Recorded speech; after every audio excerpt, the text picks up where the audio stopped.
college football all day. It's a Football Friday right here on The Zone. Whether it's the Utes, Cougars, or Aggies, we've got you covered.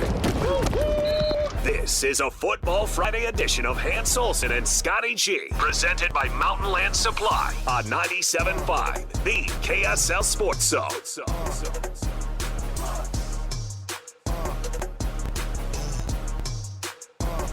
Well, we are knee-deep in it. It is one of the biggest Football Fridays of the entire college football season.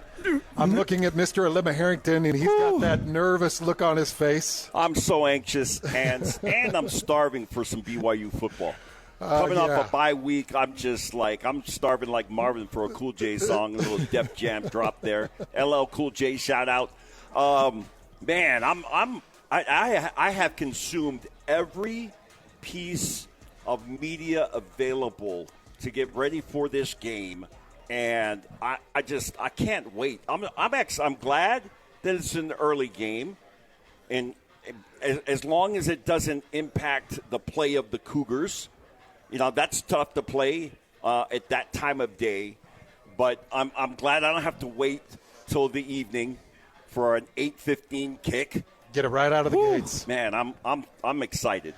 Coach Mack came in, and Coach Mack had Coach's face on. Yeah, I sure did. This is a way huge game for BYU. Yeah, and tough environment, good team they're playing against, and man, I tell you what, if they can just keep it close going into the fourth quarter, give themselves an opportunity to make 3 or 4 plays at key times, because BYU's had a bye week, chance to rest up, chance to watch more film. Their speed guys will be available, and I think everybody's on board. Everybody looks to be JoJo's on board. available. Yeah. You got more weapons. Yep. JoJo, LJ, Yeah. Raider Demooney. Yeah. You got a good grip of guys that are coming back and look to be healthy. Coach, were you in the stadium for the Was I what? In the stadium for the Utah Texas Tech game? Yes. Okay. So you talk about keeping it close to the fourth quarter and having an opportunity. Utah did just that. They kept it close to the fourth quarter, and then the wheels came off.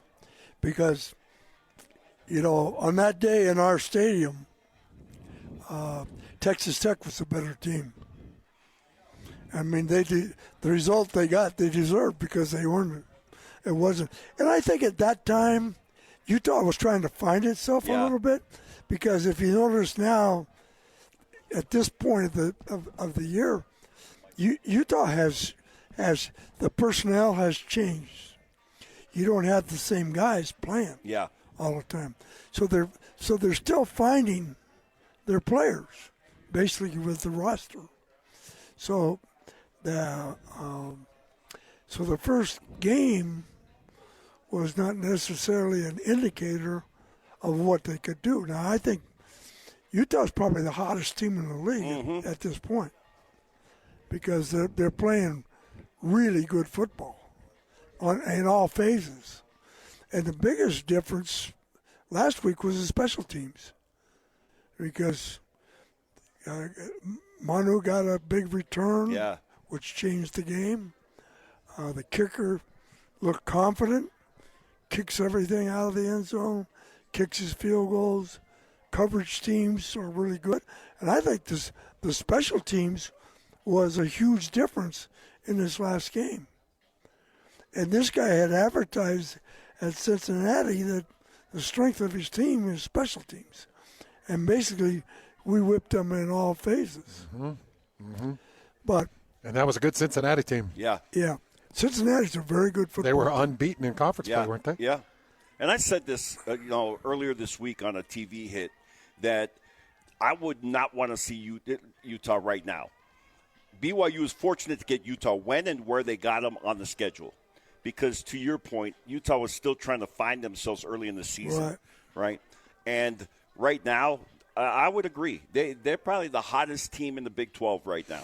And they get a bye week, so they get Dampier to get healthy. And they've got Houston, the two Kansas schools. Well, they got Cincinnati, and they got you're talking about Utah. Yeah. Their path is. They have a nice path. Yeah, they got all the games that they have left are all. So they're at Baylor. Yep. They get Kansas State at home. Then they're at Kansas. Those are their. And they should be favored in every game. Mm-hmm. The Baylor game would scare me a little bit, but Utah coming off a bye I have less worry. Yeah. Because I think the Baylor head coach is really a good defensive coach, and he'll have a good plan going in. Yeah. Now, whether he has enough, players on his team to compete with Utah, I don't think so. It would just depend. And Utah's great coming off bye. Yeah. So I would say Utah ends this season 10-2, and then we'll see what BYU has to. This game is important, but their stretch is tough. Got to finish 3-1 at least, minimum. And if that happens, right? If Utah finishes the way that we're describing, same thing with BYU, and Texas Tech, finishes strong, you could have 3 Big 12 teams in the college football playoff. But just think, forget about Texas Tech. Just think if you had BYU and Utah both in the college playoff. This state would get on. I'll tell you what, lose our minds. Yeah, it would be. So give me BYU's remaining schedule: Texas Tech, Baylor. No, I'm sorry. Texas, Cincinnati, TCU at home. Yeah, and TCU at home. And then, give it to me again. So you go at Texas Tech, TCU at home, at Cincinnati, UCF at home. Whew. So I see that they could probably win 3 out of 4 of those games. I think that they could win 3 out of 4, and it's funny because every win they've got, it's like you just put more hay in the barn. Yeah. And one of the things I'm going to point out, I feel like in this game against Texas Tech, I feel like you're playing with house money. I feel like you can gamble. Why not? Why not take the risks? Why not throw crazy blitz packages, throw crazy offensive plays? Why not just take the risk because you're on house money? Sitting at 8-0 with the finishing that you've got. At number 7. It's going to take some right. It's going to take some unorthodox play to get a win against Texas Tech, and special teams wise too. Take a couple of risks, surprise onside when nobody's expecting it. Those types of things, you're going to have to do something outside of the box to get this win. Well, sometimes when you play a team the quality of Texas Tech, you take a look at gimmicks, and I was going back, and when I look back at big games that over the years, if we just run our offense, run our defense, run our special teams, and not put in wrinkles, and not put in a lot of different things, and although they've had an extra week, but if you put it in the week of the game, and they've got some deep thinker corner coordinators, so I don't think they'll go crazy on things that they're trying to do, and you can look at the film and say, "Oh yeah, this play really looks good. We need to put that in," or "This play really looks good. We should put that in." But a lot of times, these new things you put in, all of a sudden they go backwards, and then when you go back and look at your film, the week later, you say, we should have just stuck to our offense. Why'd we take that shot on 2nd and 2? We could have got the 2. We could have got ourselves in 3rd and short. Yeah. Don't be conservative, right? Don't play not to lose. Yeah, you still play to win, and you have enough stuff. It's not like if BYU went for it on the 4th on a fake punt, like people would go, wow, that's crazy, because BYU does that. Kelly does that a lot. And you got the cyclone reverse, all the different things that you have offensively. That you have enough wrinkles in there that you don't have to put in anything crazy and different, just for the shock and awe effect of it. And because I think that this game is so important, because a loss here and you get some PTSD from last year. It's like, uh-oh. Yeah. Uh-oh. Is TCU going to come in and do it? Yeah. But at the same time, I think that to your point, you are playing with the house money. You're in a great position, sitting at number 7. With a bye week. You've never had a better chance to take a couple of risks. And I don't know what those risks are. Yeah. And I'm not saying you changed. I'm just saying do something that is like, holy cow, I didn't see that coming. Yeah. That was big. Well, I'll tell you what, defensively, they've got a lot of defense in. And the thing is that I've been told over and over again from Gary and Jay and that group down there is that these kids can handle a lot of stuff and not make mistakes because they're very intelligent players. So there's no limit of what they can do defensively because these kids can handle it. So whatever weaknesses they see in their offense, BYU will be able to take advantage of it because mentally they can handle it. Yeah. Mm-hmm. Yep. In other words, the corner has a responsibility, defensive end has a responsibility, and the worst thing that can happen is you put some stuff in that they can't handle. Yeah. And then all of a sudden you get that old saying, I thought he said this, I thought he said that. Yep. Nobody has the answer. And then all of a sudden, how come that B gap it looked like a truck could run through it. Yeah. But these guys, in watching them in practice, are very sound in how they practice. BYU? BYU. Yeah, very sound. Yeah. And based on speed. And they're getting coached hard. Yeah. Oh, yeah. Getting coached hard. Watching Justin in a run out on a field. Oh, yeah. And stop. Hey, I want this and this and it. And watching Jay Hill with his safeties.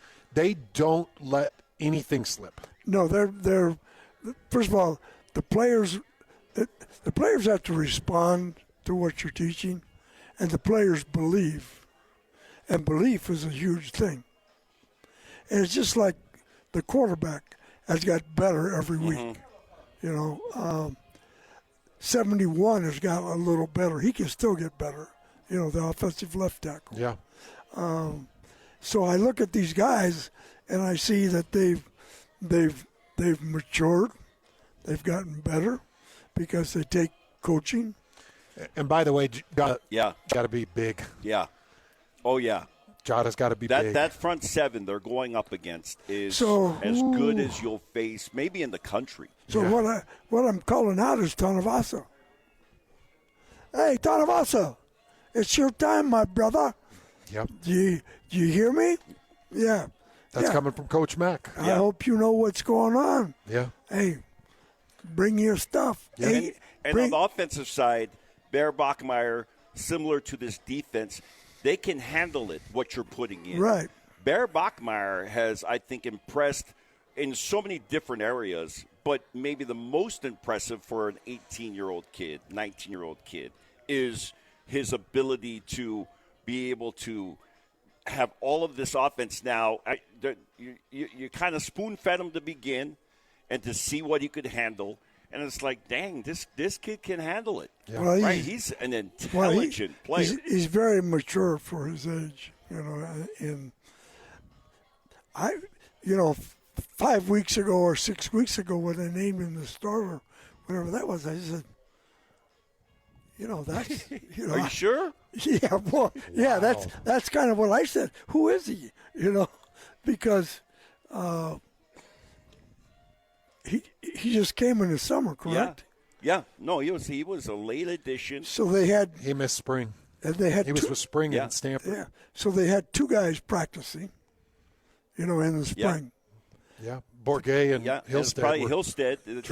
And I'm saying, well, who's going to be the real deal? I mean, I like the kid that transferred from Utah State. Yeah, Hillstead. By the way, Retzlaff was practicing with BYU in spring. Yeah, Retzlaff was still there when he was taking all the Bear starting came reps. In. Yeah. Or, when Bear committed, that Retzlaff had not left yet. Right. Yeah.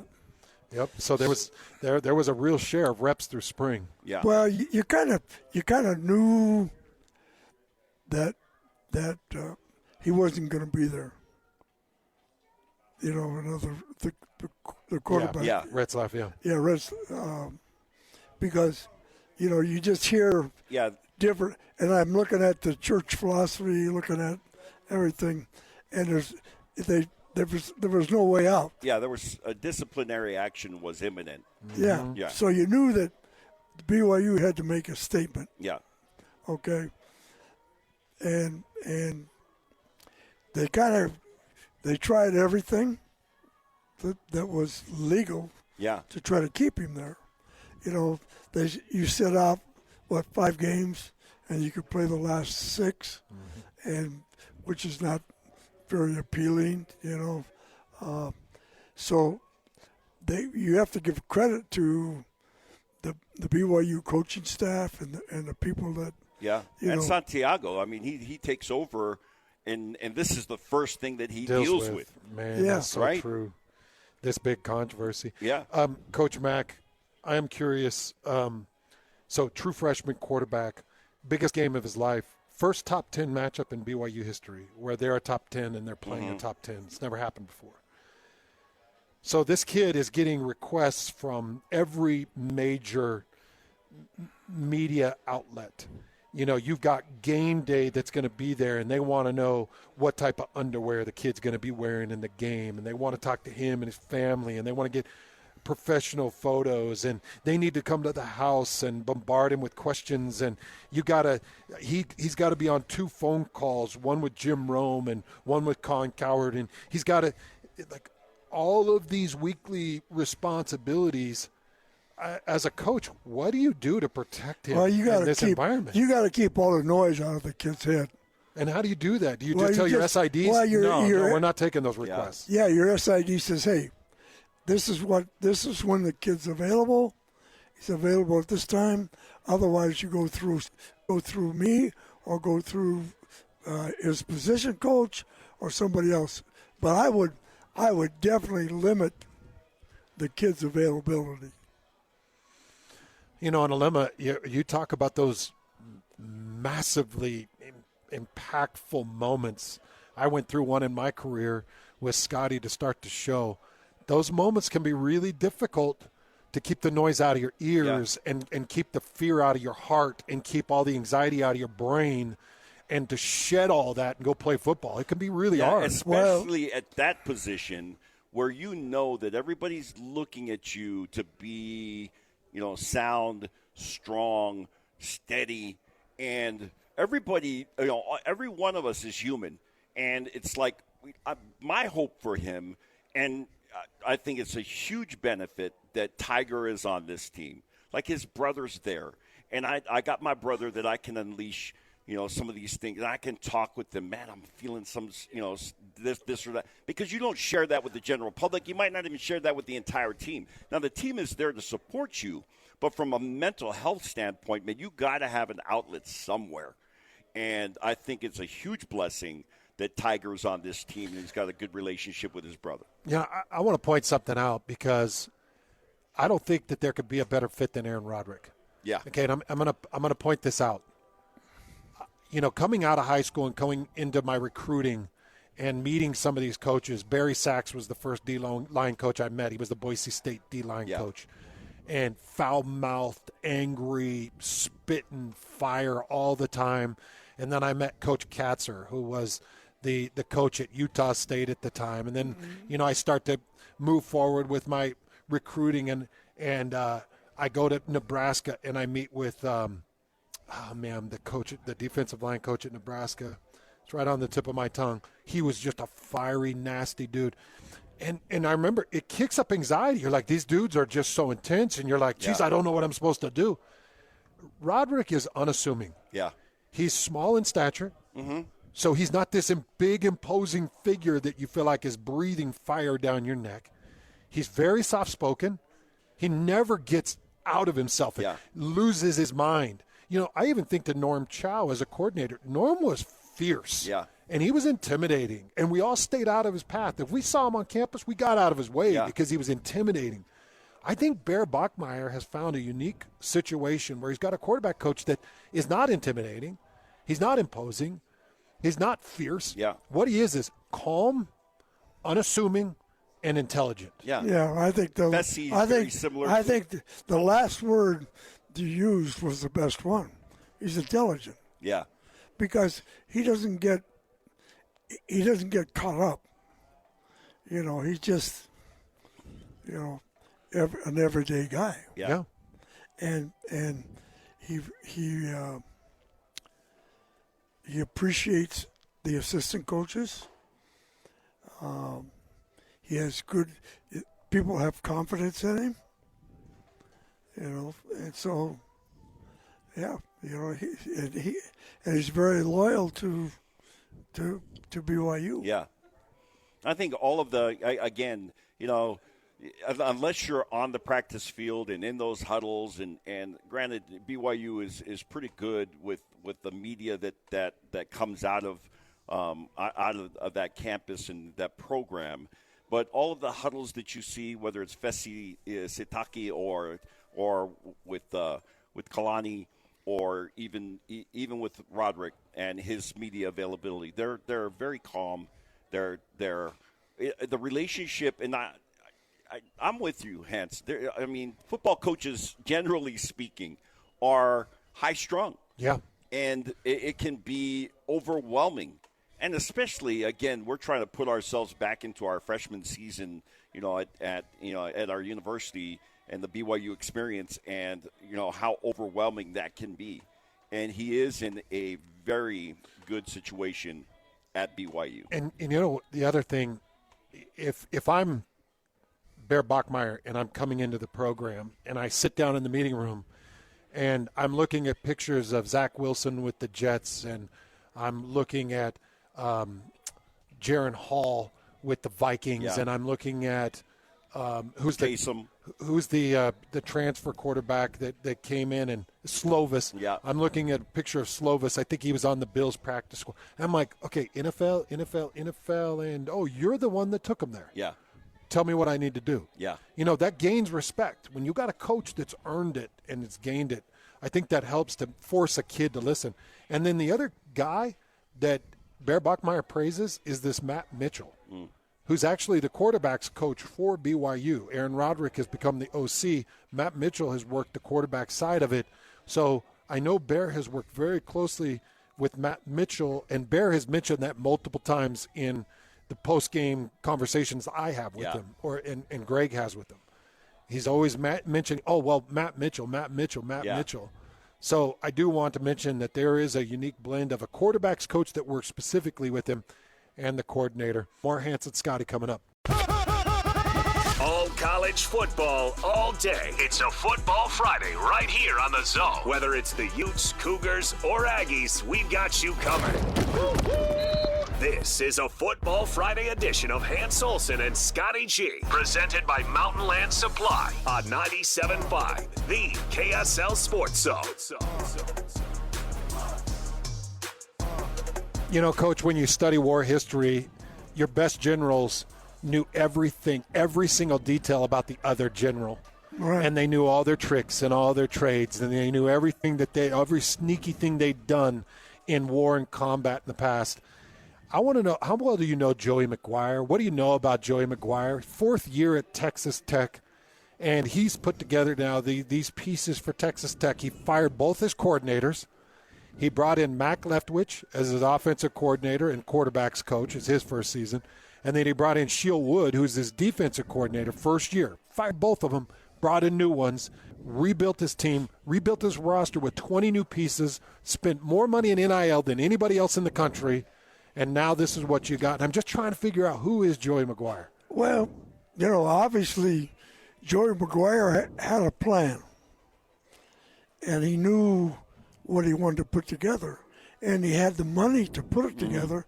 And obviously, whoever his GM is, that identifies the players and the people that work for him, that identify the players that will be available on the NLI. That first of all, they have the money. They identified the right players of their needs. They identified the coordinators they needed, and they built this team. They took a look at their weaknesses. Okay, here's where we're weak. Here's where we need to get strong. We need 2 defensive inside tackles. We need a defensive end. We need a corner. We need this. So what you do is and they've already identified the people that. My guess, they were in contact with these kids before these kids went out on the NLI. So they knew prior who they were going to approach.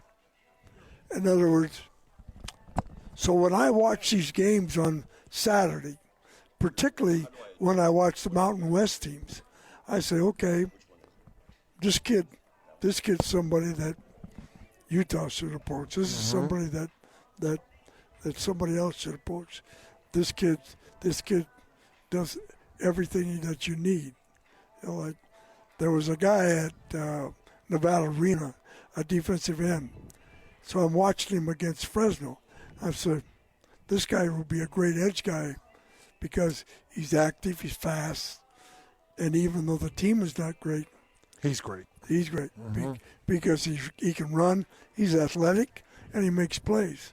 So, so it's just the guy did a good job of identifying the needs, and I'm sure that they were in contact with these players before the guarantees were probably out there before they even completed look,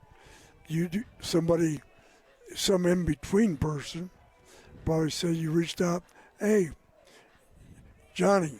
How you feeling? Well, I like this guy, How do we get in contact with him without being in violation? Can you feel his parents out? Would the kid want to transfer for this amount of money?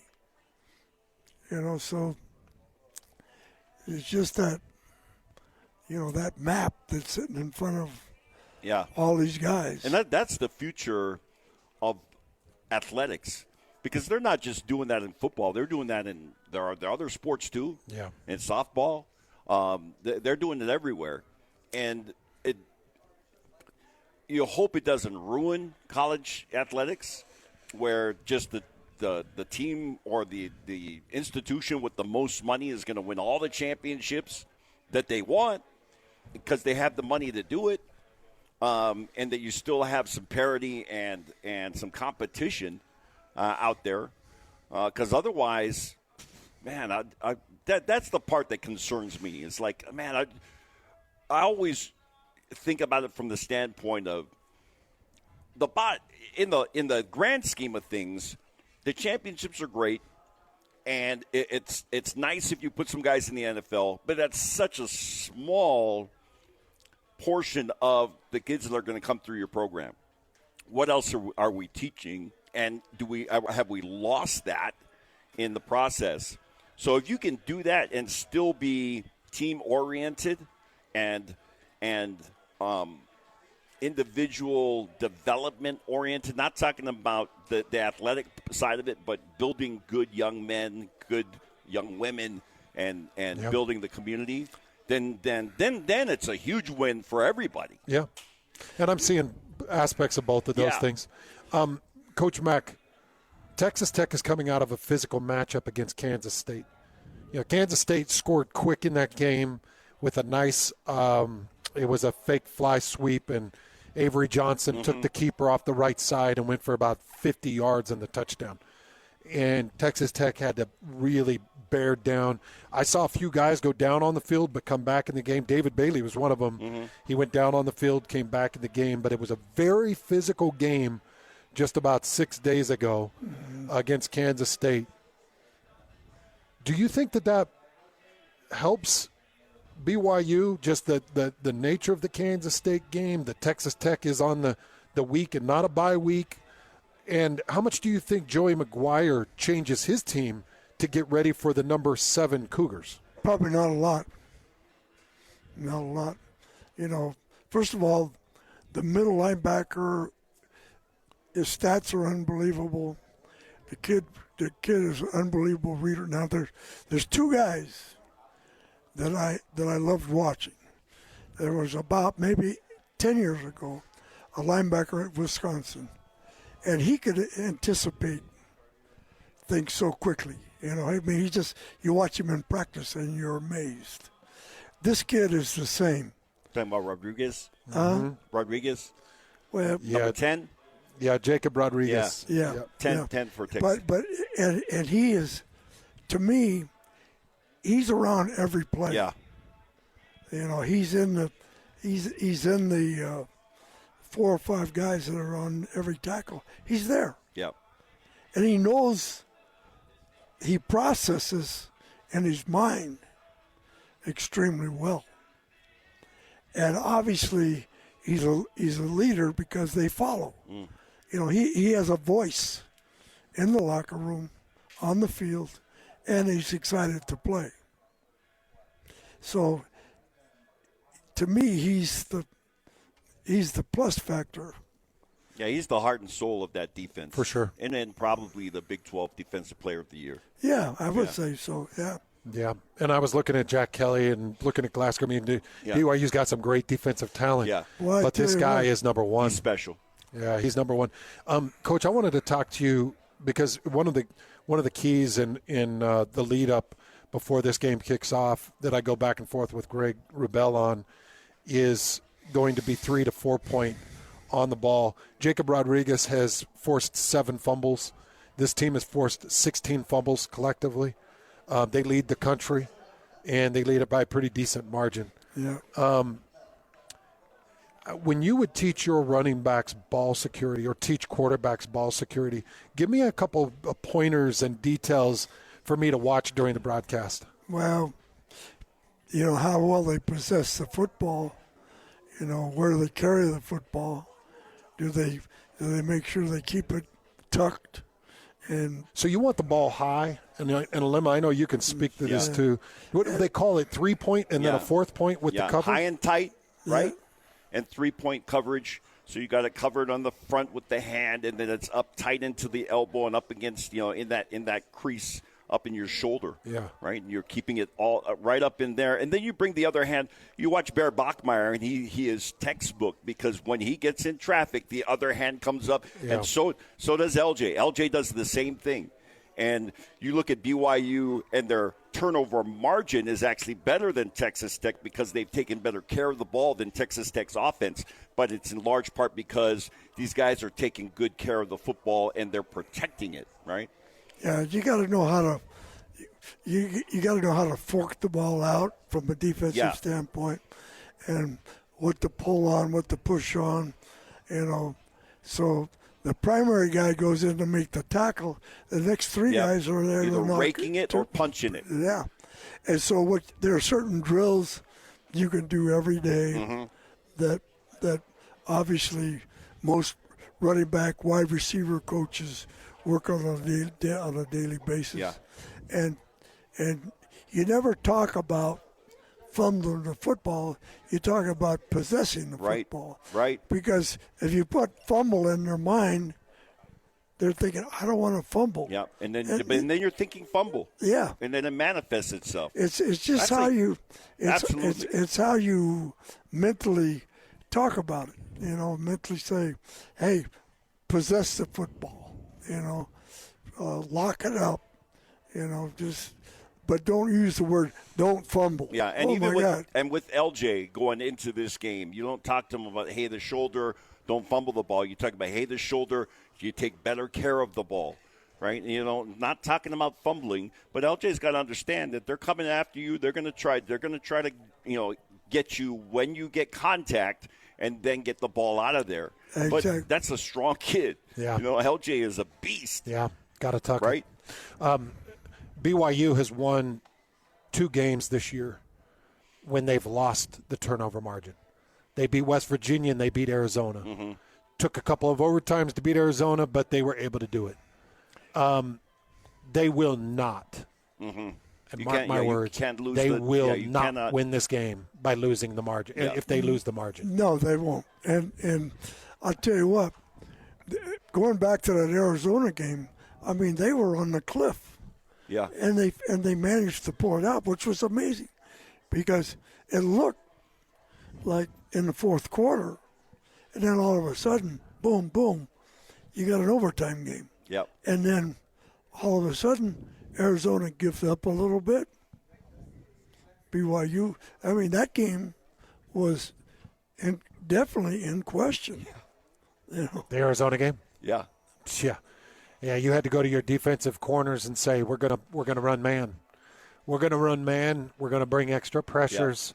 Yeah. And they really got creative.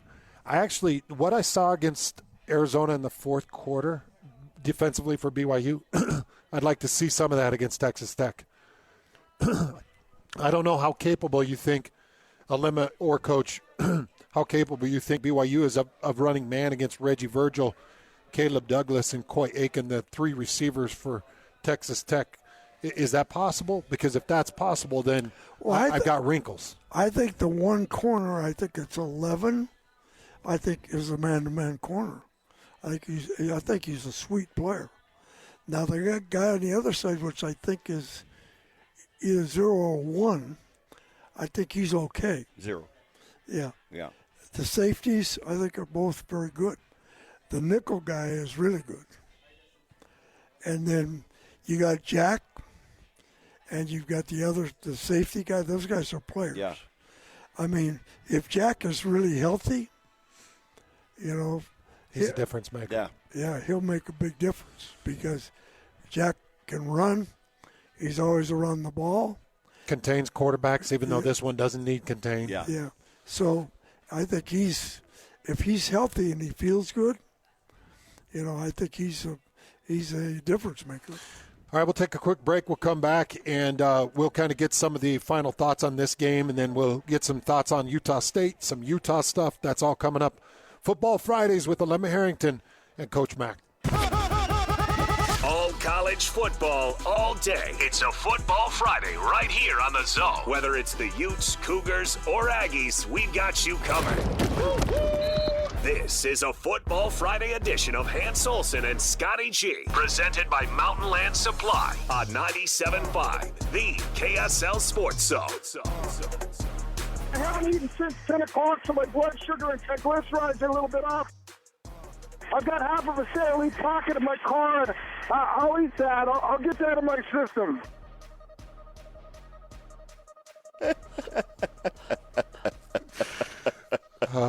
You're a real dirtbag, Lloyd. Coach asked for it. I don't know what you want me to do. Coach, you're a dirtbag, too. That's rude. You bring up old times. You bring up old things. I remember all those things. That's surprising for a guy my age to remember some of that stuff.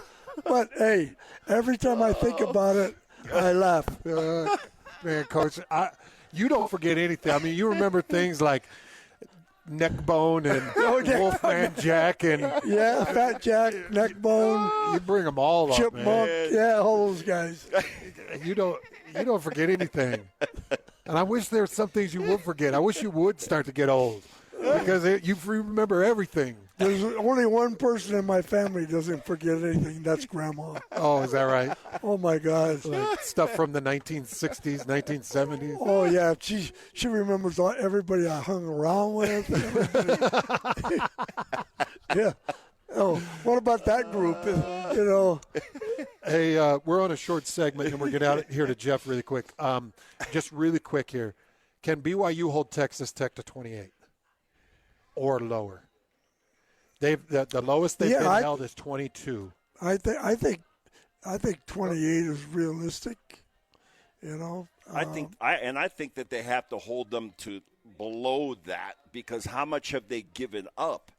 They don't give up points, you know, because if you're going to try to outscore them, then you can't allow them to have 28, I don't think. So right now they're number 3 in scoring offense at 43.6, and they're number 5 in scoring defense at 13.2. That's what I'm saying. The largest margin of anybody in the country. Yeah, you can't give up 28 because you got to be able to score more than 28. See, that's the kind of the number I'm putting for BYU. I think they have to get to 28 because I think the lowest that they can hold Texas Tech is 25, 26, 27. Yeah. I mean, and that's giving it everything you got. That's why I put the number at 28, and I'm like, if BYU can get to 28. If they get to 28, I think they win. I think they can do it. Yeah. But 28's a tall That's order. a big number. I feel like Tony Montana, and then in that bar, scene in the bar when the cop hands him the number, and he's that's a big number. That's a big number. That's a big number. Arizona State got to 26. That's the most points scored on this Texas Tech defense, 26 points. And Arizona State did it in kind of a unique way. Yeah. A lot of pop passes, a lot of quick passes to their slants, their slots. Well, the Arizona State quarterback is, I think, a very good player. Yeah. And he had that last minute drive to win. It was incredible. Oh, it was incredible because it was kind of a shock to me, because we watched Arizona State here. Yeah. And they looked like they didn't want to be here. Mm-hmm. And then the next week, Utah thumped them. They looked like they looked like gangbusters. And beat a Texas Tech team that we watched beat Utah here. Yeah. And it was really like a twilight zone. Like, geez, who is this team? I do think 28's the number. I think BYU's going to have to get there. Coming back, more Football Fridays with Coach Mack and Alema Harrington.